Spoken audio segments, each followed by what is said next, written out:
सभी साथियों को मेरा नमस्कार। आज शाम के टाइम पर आप लोगों के समक्ष पेश हो रहा हूँ। कोरोना काल में घर के अंदर रहना भी मुश्किल है और घर के बाहर जाना भी खतरे से खाली नहीं है। इसलिए दिमाग में कुछ ना कुछ चलता रहता है कि क्यों ना अपने साथियों से कोई बात कर ली जाए। यदि टीवी के सामने बैठते हैं तो समाचार सुनते सुनते बॉडी की ऑक्सीजन लेवल वैसे ही डाउन हो जाता है और टेम्परेचर बढ़ने लगता है, क्योंकि हालात ही कुछ ऐसे हैं जिनको देखना बहुत मुश्किल है। फिर भी जैसे भी हालात हैं उसके अनुरूप हमें अपने को ढालना है और ये क्षमता केवल एक इंसान को ही भगवान ने दे रखी है। इस क्षमता का हमने पूरा लाभ उठाना है।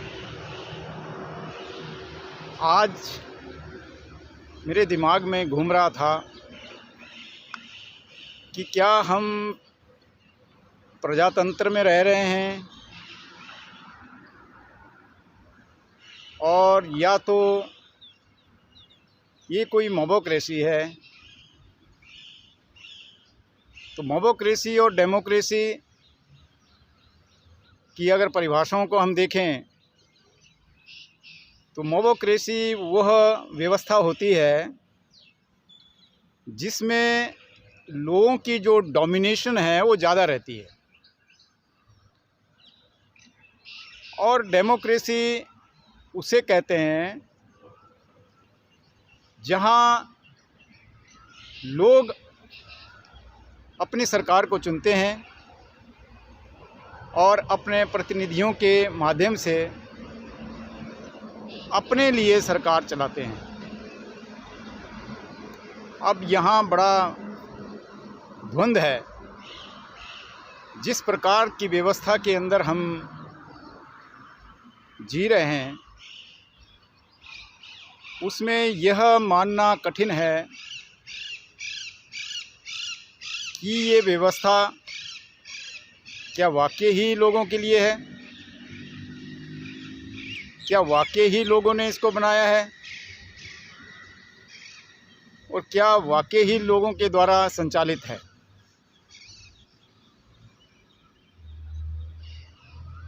हम देख रहे हैं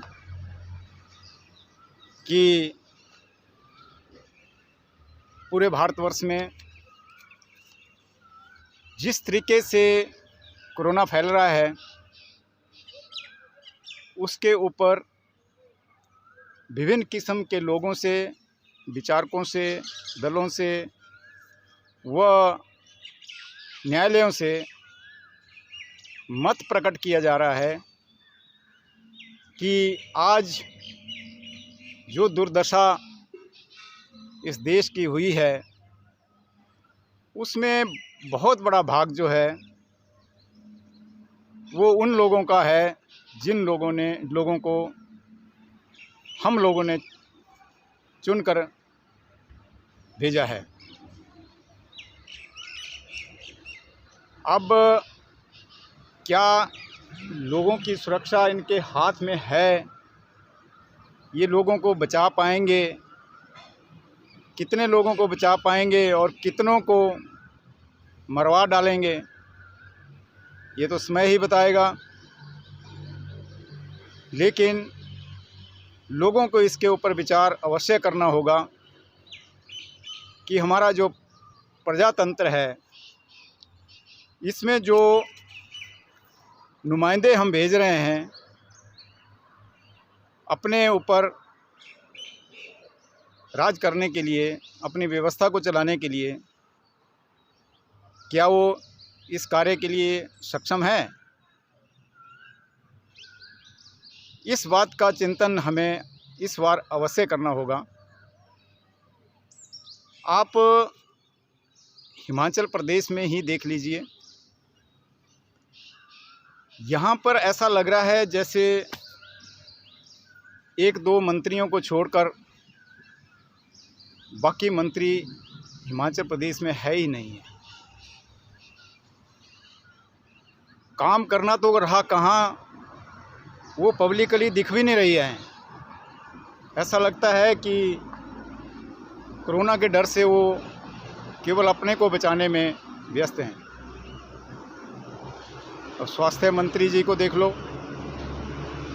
सबसे ज़्यादा जो आज यदि भ्रमण पूरे हिमाचल प्रदेश में होना चाहिए तो स्वास्थ्य मंत्री का होना चाहिए, और उनकी तरफ से सबसे ज़्यादा आश्वासन लोगों को इस व्यवस्था को चलाने के लिए मिलना चाहिए, क्योंकि आज हमारे स्वास्थ्य के ऊपर संकट आया है। दूसरी तरफ आप एनिमल हस्बेंड्री के जो मान्यवर मंत्री हैं उनका हाल देखिए।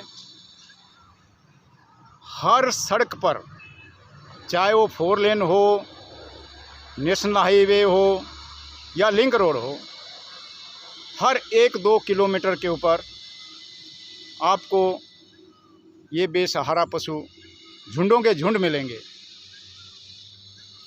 और सड़कों में इन्होंने ऐसी अव्यवस्था खड़ी कर दी है कि लोगों का चलना, वाहन चलाना खतरे से खाली नहीं है। लेकिन फिर भी ये व्यवस्था चली है। तीसरे आप कृषि मंत्री जी की तरफ देखिए। इन पशुओं की वजह से लोगों ने अपने खेत जोतना ही छोड़ दिए, जिससे प्रदेश को और देश को हजारों टन खाद्यान्नों का नुकसान हो रहा है। लेकिन कृषि मंत्री जी कहाँ हैं, ये भी मालूम नहीं है। इसी प्रकार से केवल एक आईपीएच मंत्री को छोड़कर और मुख्यमंत्री जी को छोड़कर हमें तो कोई मंत्री इस वक्त इस व्यवस्था में दिख नहीं रहा है। तो क्या ये जो हमने इनको चुना है, ये इसलिए चुना था कि जब हमारे ऊपर संकट आएगा तो आपने भाग जाना। यदि कमांडर ही सेना के आगे नहीं चलेगा तो सेना का क्या होगा।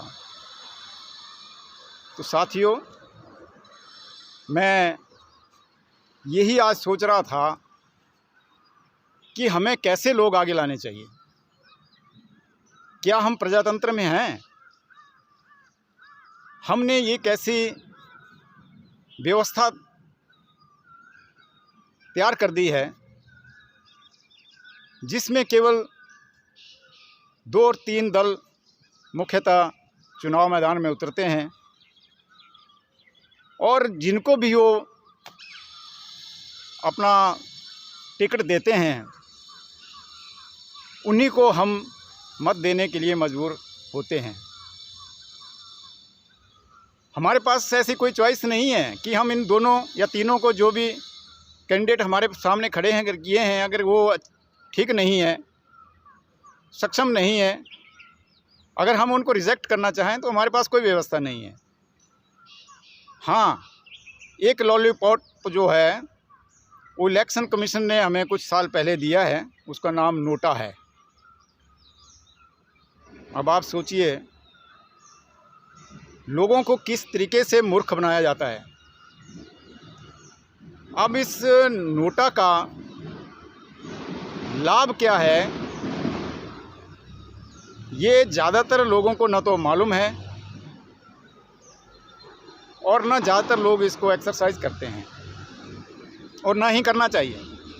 मैं इसको विस्तार से बताऊंगा कि नोटा का प्रयोग आज की तारीख में क्यों नहीं करना चाहिए। परंतु पहले मैं ये चीज़ आपको बता देता हूँ कि हम प्रजातंत्र में रह रहे हैं या ये एक मोबोक्रेसी है। प्रजातंत्र में ये लिखा गया है, ये बताया गया है कि it is a government of majority. तो क्या जो हमारे नुमाइंदे चुने जाते हैं वो मेजॉरिटी मतदाताओं का प्रतिनिधित्व करते हैं? कदापि नहीं। उदाहरणतया मान लिया हमारे पास 20,000 वोटर किसी कॉन्स्टिट्यूंसी में हैं, उनमें से 7,000 ये कैंडिडेट ले लेता है, 5,000 दूसरा लेता है, 2,000 तीसरा लेता है और 6,000 जो है वो तीसरा लेता है। इस प्रकार से जो 7,000 वोट लेने वाला है वो हमारा चुना हुआ प्रतिनिधि घोषित किया जाता है। लेकिन जो दूसरे 13,000 वोटर हैं जिन्होंने अन्य कैंडिडेट्स को अपने मत दिए हैं, उनका क्या होगा? इसका मतलब जो हमारा प्रतिनिधि है वो 20,000 में से केवल 7,000 मतदाताओं का प्रतिनिधित्व करता है और 13,000 के ऊपर वो बैठा दिया जाता है। तो क्या इसी को प्रजातंत्र कहते हैं? इसके लिए इलेक्शन कमीशन ने ये नोटा की बीमारी लोगों के गले में डाली है, लेकिन ये इनइफेक्टिव है। इसके अंदर वो ताकत नहीं है जो कि होनी चाहिए। वास्तव में नोटा में ये प्रावधान होना चाहिए कि यदि 4 कोई उम्मीदवार किसी इलेक्शन में खड़े हैं और उन 4 में से जितने मत उनको पड़ते हैं उसमें यदि नोटा में ज़्यादा पड़ते हैं तो चारों ही कैंडिडेट का पैनल जो है वो रिजेक्ट होना चाहिए और उसके उपरांत दोबारा सभी दलों को अपने कैंडिडेट का पैनल आगे लाना चाहिए और उसके बाद उस चुनाव को करवाना चाहिए। अगर ऐसा होता तो शायद ये जो कूड़ा करकट आज हमारे ऊपर बैठ गया है, ये कूड़ा करकट जो है अपने आप बाहर लोग कर देते हैं। लेकिन लोग इन दलों की दास्ता में इस तरीके से बांध रखे हैं कि दूसरा कोई रास्ता हमारे इलेक्शन प्रक्रिया में नहीं दिया गया है, जिसमें कि सुधार करने की बहुत ज़रूरत है। इलेक्शन कमीशन वो बॉडी है जो कि इस सारी प्रक्रिया को चलाने के लिए जिम्मेवार है और उसकी जो आंखें, कान, दिमाग बहुत तेज़ होना चाहिए। यदि वो राजनीतिक दलों के हाथ की कठपुतली बन जाए तो फिर समझो प्रजातंत्र का अंत है। जब तक माननीय टी.एन. सेशन जी इलेक्शन कमिश्नर नहीं बने थे तब तक तो लोगों को ऐसा लगता था कि इलेक्शन कमीशन जो है वो सत्ताधारी दल की ही एक पाली हुई मुर्गी है। लेकिन एक बार उसमें कॉम्पिटेंट आदमी गलती से बैठ गया और उसने पूरे देश में दिखा दिया कि इलेक्शन कमीशन का जो अधिकार क्षेत्र है, कार्य क्षेत्र है, वो क्या होता है। और उसके उपरांत इलेक्शन कमीशन आज तक भी लोगों की नज़र में एक निष्पक्ष संस्था मानी जाती है। हाल के चुनाव में इस संस्था ने भी अपनी आंखें बंद कर दी, दिमाग से काम लेना छोड़ दिया और लोगों को इलेक्शन में धौंस दिया, और उसका परिणाम आज पूरे भारतवर्ष की जनता भुगत रही है। जब ये जो लेजिस्लेचर है और एग्जीक्यूटिव है, जब ये दोनों फेल हो जाएं, तो एक तीसरी आंख हमारी जुडिशरी के रूप में भी बैठी है, और इस बार वहाँ भी चूक हुई है। वैसे तो हमारे उच्चतम न्यायालय इस प्रकार के बड़े बड़े मुद्दों में सो मोटो जो है कॉग्निजेंस ले लेते हैं, लेकिन इस बार वे भी चूक खा बैठे और समय रहते उन्होंने भी इसमें इंटरफेरेंस नहीं किया, अन्यथा ये इलेक्शन रोके जा सकते थे। और आज ये जो भयंकर स्थिति हमारे सामने आई है, ये उन्हीं गलतियों का परिणाम है। मैं पिछले कल अपने मुख्यमंत्री जी का संबोधन पंचायत प्रतिनिधियों को सुन रहा था। बहुत अच्छा उन्होंने एक संदेश दिया है कि जो चुने हुए प्रतिनिधि हैं उनके क्या क्या दायित्व होते हैं और उन्हें क्या क्या करना चाहिए, वह जनता के लिए वो किस प्रकार से जिम्मेवार होते हैं। उन्होंने इस बात पर भी जोर दिया कि जो आज स्थिति हिमाचल प्रदेश में कोरोना की हुई है, इसके लिए लोग ही जिम्मेवार हैं, क्योंकि उन्होंने शादियों की धामों में बहुत भाग लिया और वहाँ से सारा संक्रमण जो है वो गांव-गांव में फैल गया। बात बहुत सच्ची है, इस चीज़ से इनकार नहीं किया जा सकता कि लोगों ने बहुत बड़ी गलती की है, लेकिन हमारे माननीय मुख्यमंत्री जी इस बात को कहना भूल गए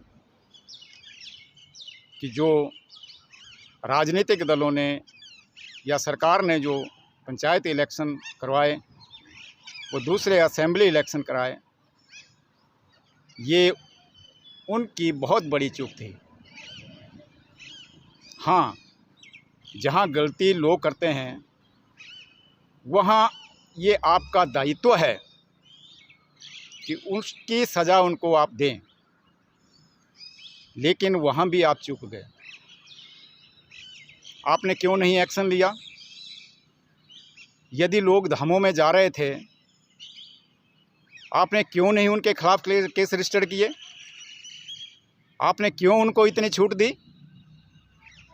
क्या लोगों की जीवन रक्षा करना आपका दायित्व नहीं है?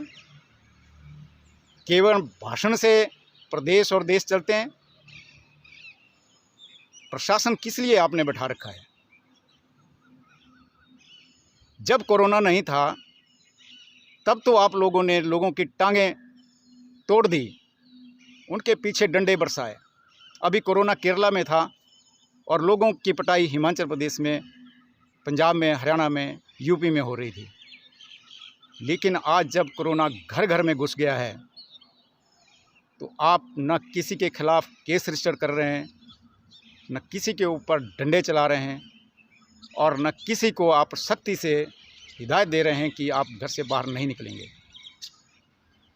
आज भी आप जाइए, गांव में जाइए आप, ना तो लोगों के बीच में अवेयरनेस है, ना लोग इस कोरोना प्रोटोकॉल का कोई पालन कर रहा है, और पूरे के पूरे परिवार जो है वो संक्रमित हो चुके हैं। और उनका इलाज कौन कर रहा है? केवल एक आशा वर्कर। पहले जब ये कोरोना पॉजिटिव आता था तो इस तरीके से घर में पहुंचते थे हुटर बजाते हुए, जैसे बहुत बड़ा टेररिस्ट कहीं पर सरकार के हाथ लगा है और उसको पकड़ कर ले जाना है। लेकिन आज हर गली में, हर चौराहे पर आपके कोरोना से ग्रसित लोग बैठे हैं, कोई उनको पूछ नहीं रहा है।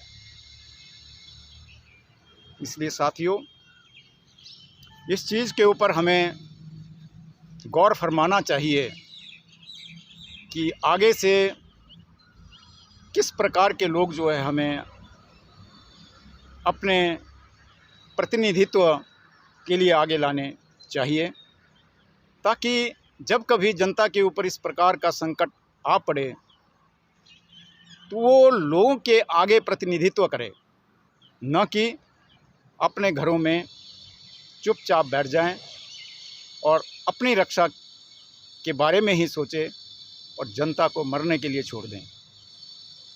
इसी के साथ आप लोगों का सबका बहुत बहुत धन्यवाद। आपने मेरी बात को सुना। इसके ऊपर अगर कोई कमेंट्स करना चाहे तो उनकी स्वतंत्रता है। ये मेरे अपने निजी विचार हैं, वो इससे सहमत हो ना हो ये उनका विशेषाधिकार है, लेकिन अपने विचार हमें साझा ज़रूर करने चाहिए, ताकि हम एक दूसरे के विचारों से एक अच्छा सुविचार निकालें और उसके अनुरूप अपना जीवन जो है उसका पथ आगे के लिए तैयार करें। धन्यवाद।